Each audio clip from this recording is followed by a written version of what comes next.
Hello, everyone, and welcome back to another episode of Career Dev. I am excited to continue the ABCs of career development, and today we're going to talk about P, which is for pay, P-A-Y.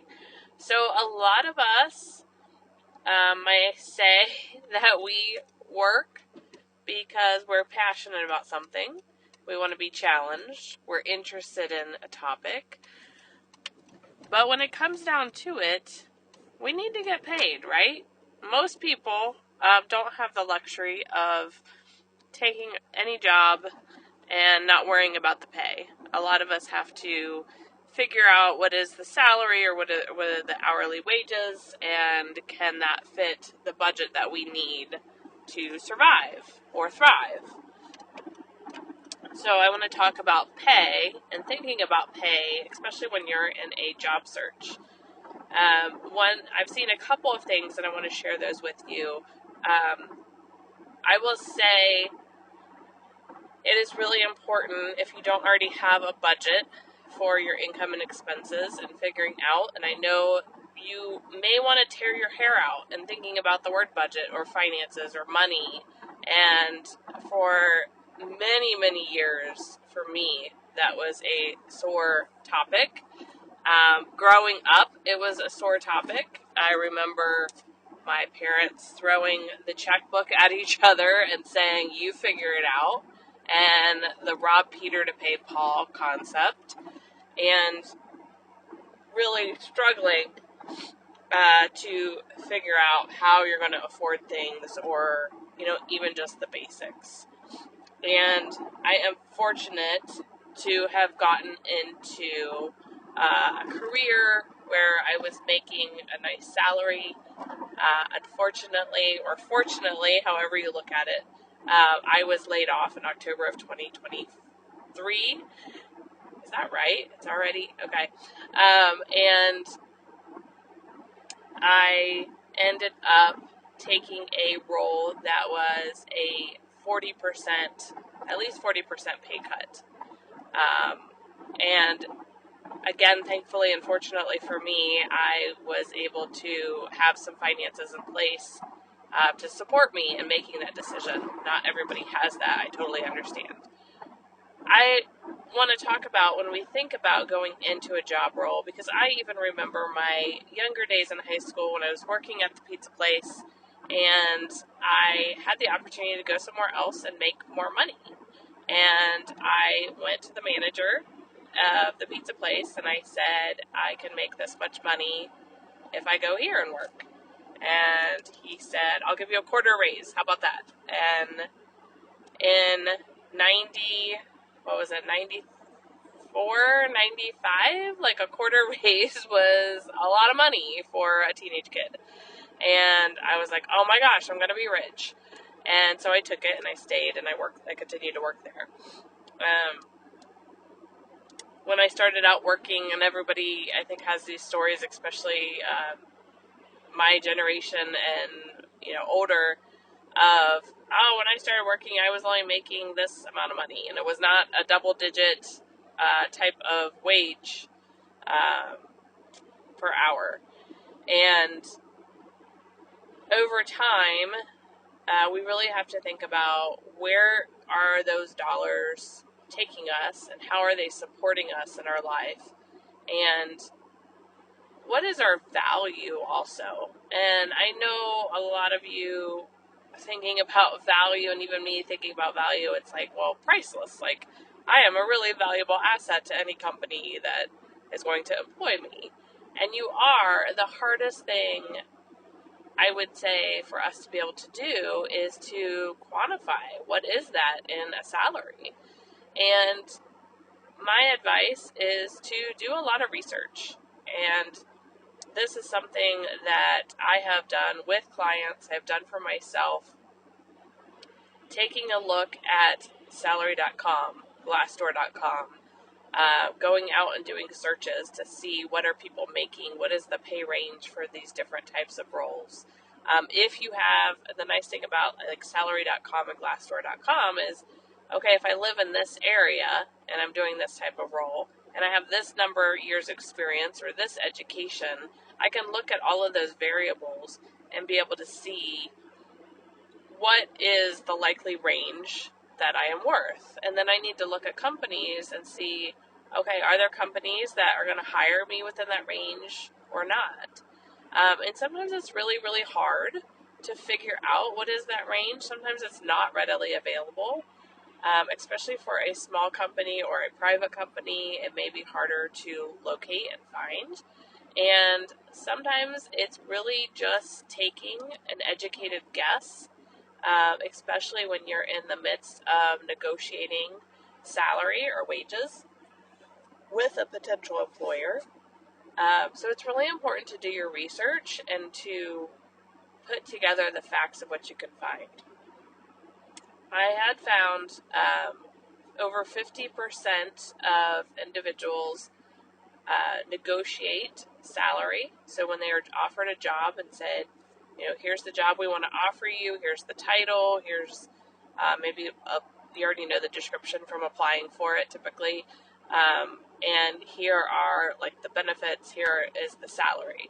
And then you have the opportunity to say yes, no, or you can renegotiate. So over 50% of people negotiate what that salary is or potentially what those benefits are. And I would say the biggest thing that people negotiate, in addition to the dollars, is vacation time. And nowadays, it's really the remote or hybrid work opportunities. Having that. So the vacation, the PTO, paid time off, sick time, that kind of thing. Where they're working, if that is something that's critical and important to them, and that they know that the organization will support that, because it's not like you're going to go to a company like Amazon who has this return to work and say, I want to work 5 days remote, and if you don't let me do that, I'm not going to work there. Well, screw you. Like, that doesn't fit with the culture and with the way, the direction the company is going. So you have to be mindful of that as well. So with the money, being able to negotiate, you have to have done your research and really looked at what are you worth, what is the range, and then also being mindful of what is the company offering you and how far, maybe how far outside of that range or to the lower end of that range is it? And is that something that you have the opportunity over the coming years to potentially climb in the organization? You have to be very cautious of that, though. Some leaders or managers say that those types of opportunities are there, and sometimes they're not. So just being cautious of that. Sign-on bonus is another one, and that depends completely on the industry and the type of role. And you definitely want to do your research to see if a sign-on bonus is something that is typical for the industry, for the company, for the role, all of those types of things before you even step foot in that sand to say, to ask that and try to negotiate that. But when we come to the salary and we think about those dollars, sometimes a job can have a range. So a lot of jobs don't still, but a lot of states have passed where jobs have a range published when the job description is put out. And sometimes these ranges are like within $10,000 to $20,000, and sometimes these ranges are like a ridiculous $50,000 to $70,000 stretch. And what I had learned even more recently in my own experience is interviewing for a very public company, very high-profile company, and for I don't know, it's not a completely low-level position, but when I went in to talk to the recruiter and have that conversation, she had asked me what is my minimum salary. And so I explained to her, and it was within the range, but it was towards the higher. It was like within, I want to say the range was like $25,000 to $30,000 was the range. So within that dollar, $20,000 to $30,000 difference from the low end to the high end. And I had mentioned I would prefer to be, I would say it's like in the 75 percentile, the 3/4 like the higher part of the range. And at that point, I completely appreciate the transparency and the openness of this recruiter. She explained to me that while she could propose that to the hiring manager, the likelihood in their culture and their organization was that I would not be offered that high of a salary range. And I asked her why. I took the opportunity to be inquisitive. And she said that typically somebody coming into the company from outside, say with minimal experience, would be in that lower five to $10,000 range, the first $5,000 to $10,000, and then somebody who had a lot of experience was coming in, and they would be like, say, the 10 to 15 or $10,000 to $20,000 range, like in the middle, almost the middle part. And from, say, like the 60th percentile to like the 100th, I don't even know if I'm saying this right for any math nerds out there, but from those higher parts of the range, she said the likelihood is that the only type of person that's going to hit in that range for the role is going to be somebody who already works in the organization, is transferring from another role into this role, and has the experience and the knowledge. So in my mind, I thought that was really interesting that it's published, but of course you're not going to publish something different, likely externally and internally. But the fact that a very, very small percentage of individuals who would even hit that higher level of the salary range would apply for the job. And most of the time, those people are already in the interview cycle.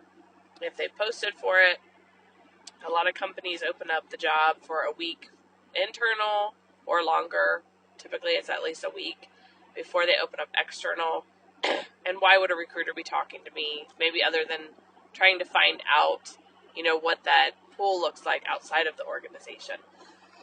But I thought this was really insightful information as to the range and thinking about that. And that may be the philosophy for that company, and others may have different philosophies. And it doesn't hurt to ask either, or to get some insight there. Some people are afraid to talk about pay on the very first conversation, which it is, and you have to be very mindful of how that conversation even happens.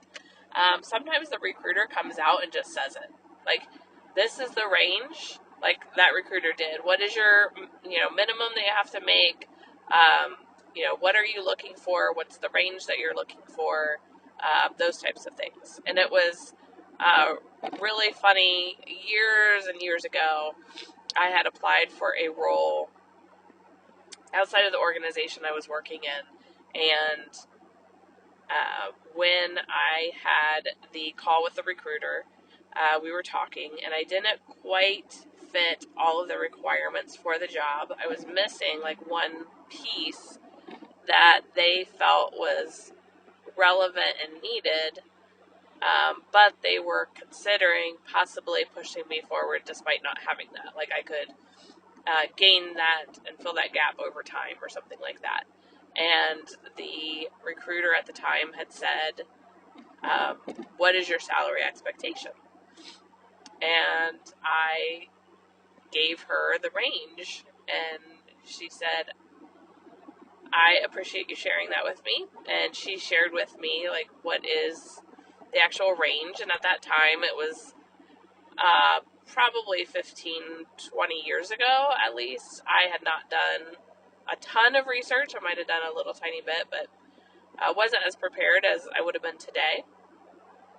And she gave me insight onto what the range is and kind of where I fit, what they were looking for, and if I was open to this lower range, which I was not at the time because my budget was higher than that from what I was already working, and there was just no way I couldn't go that far down with what I was doing. And as I was trying to especially as I was continuing on the growth path of and climbing more of that corporate ladder. It was just not going to financially work, and so it was very awkward to have that up front. But you know what? She saved both of us so much time, because if I would have continued in that journey and been like, oh, I could figure it out, I could work with that, then I may have gotten my hopes up when I shouldn't have, and they would have been wasting their time interviewing me when it likely would not have worked out, and I was not a good fit. When it came down to it, if I was offered the role later down the road, I would have to really think about it strongly before I said yes or no, because of the financial implications.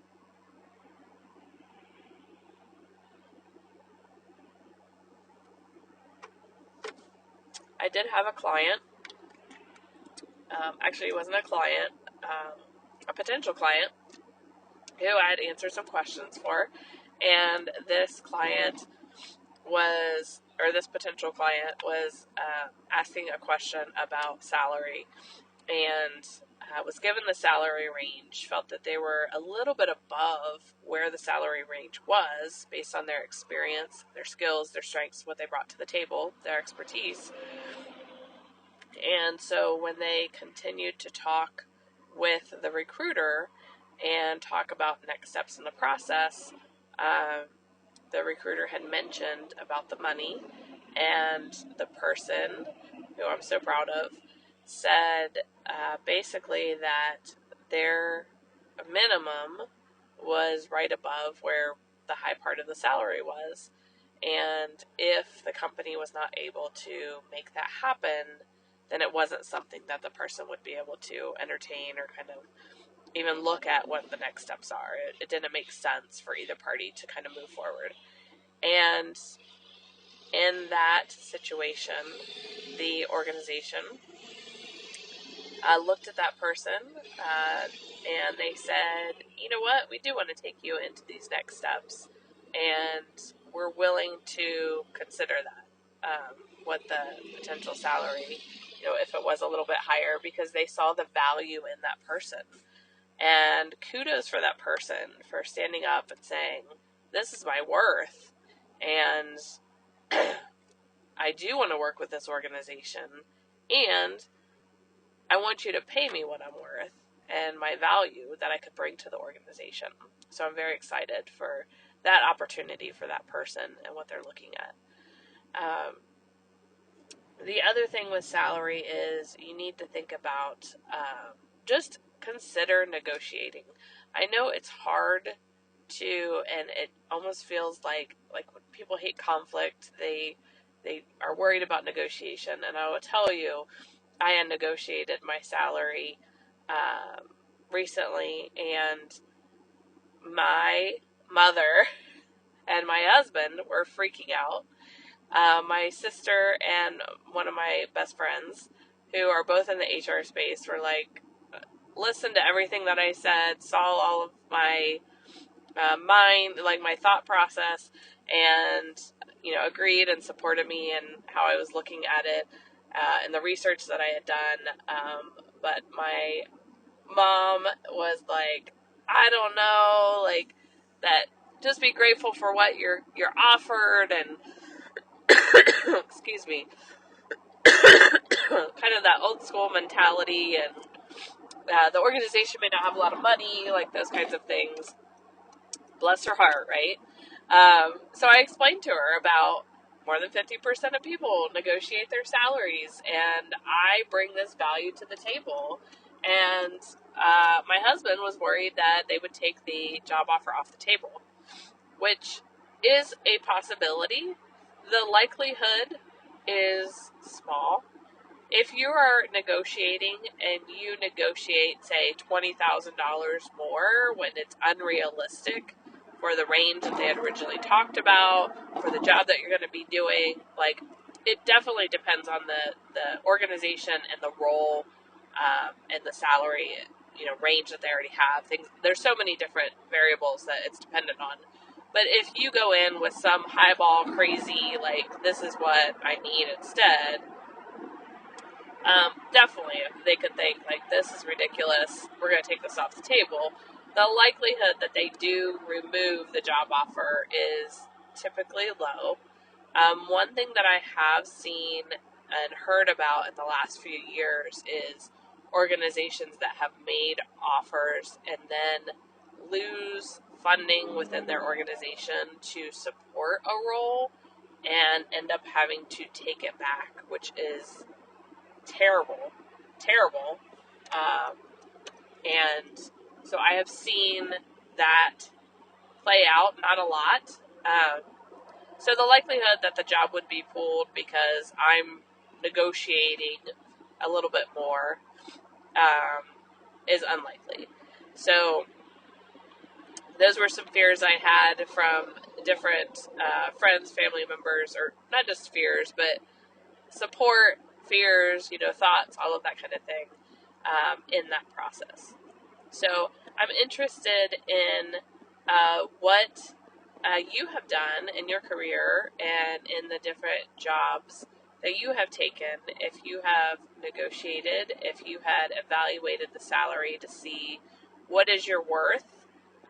If you've taken a look at Glassdoor.com, excuse me, or salary.com, and looked at your experience, the type of role that you're in, and kind of seen for the area that you're in, all of that kind of thing, all of those kinds of things, like, are you hitting the mark with your salary? And maybe you're way above it, which kudos, and that's awesome. But maybe you're being underpaid and you're undervalued, and you may need to consider looking at what are some alternatives, or is it time to negotiate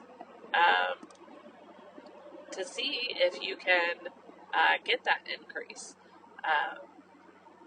And always be mindful of not only the timing of it, but also how you're going to have the conversation and being really prepared. Doing your research. One of the things that you can also do is leverage ChatGPT to role play with you. Some people haven't thought of some of the uses for ChatGPT like this, but you could role play. Hey, I'm going to go into conversation with my manager. I want to request a 5% increase, or let's say a 3% increase off cycle outside of the performance year, and I want to be able to provide them with 3 solid reasons why I should get this increase. And so it can help you not only to brainstorm and identify, like, what are these reasons I can bring to the table. And so for my example of negotiating salary, I came back, I negotiated, and I said, here are a few reasons why I believe I'm worth these additional dollars. Like, these are some of the things that I bring to the table that make me unique and bring value to your organization with me being a part of it. And that was great support and help. You never just want to go to the table and be like, I need to get, 2% more because I'm awesome. Definitely make sure you do your research and have your support there and that it makes sense. And so definitely use ChatGPT as a role play and say, I want you to be the manager and me coming to you, and here are the reasons that I have that I believe that I should get this increase, or we should discuss this, and what are the potential outcomes of this, and let's go back and forth and role play and use that. And that is going to be a great resource to help you think through some of the potential answers or considerations that you might want to have that you may not have thought of before. And if you're role-playing with an individual, they may not necessarily think of all of these things too. That would be just as good to role-play with an individual, and you're going to get a little bit more. But it depends too on how you're prompting ChatGPT and what kind of questions that you're asking. So also make sure, like, is there something that I'm not thinking of that I need to consider before I go and have this conversation? Or what more do I need to do to be prepared? What resources can help me prepare for this? am I right in thinking that I should even negotiate this? Like, those types of questions you can use to see if that is going to be the right conversation to go after and to go have. And if you do, how can you be best supported in the conversation that you're going to have there? So with that, I wish you the best, and I hope you have a great day, and I will catch you on the next episode.